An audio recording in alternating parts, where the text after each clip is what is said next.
Бұл менің ауылым. Бұл ауыл Атырау облысы Исатай ауданы Жанбай ауылы. Жанбай ауылы 1930 жылдың бас кезінде құрылды. Міне, дәл қазір көз алдарыңызға Жанбай ауылының 1995 жылдағы көрінісін көрсетемін. 1995 жылғы 7 мамыр Жанбай селосы.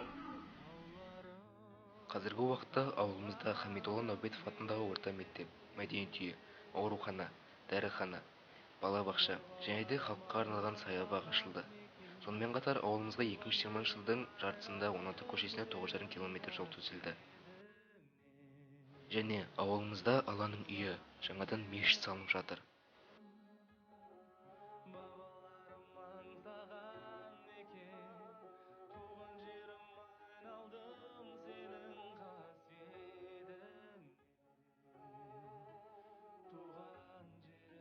Және де ауыл балаларына арналып спорт кешені салынып жатыр.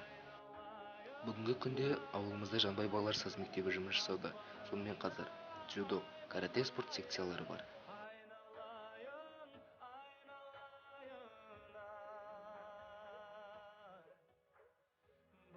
Және де бір қысқаша айта кетсек, Жұманов Дулат Нығметұлының жетекшілігімен ауылымызда белсенді қайырымдылық қоры ашылды.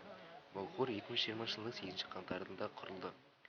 Бұл қайырымдылық қордың мақсаты ауыл жастарының қоғамдағы белсенділігін арттырып, сол арқылы әлеуметтік мәселелерді шешу мақсатына ашылды. Міне, менің ауылым осындай. Кейбір адамдарға бұл ауыл өте кішкентай болып көрінгенмен, бұл мен үшін өте үлкен. Және бұл ауыл мен үшін өте ыстық. Мен өз ауылыммен мақтанамын.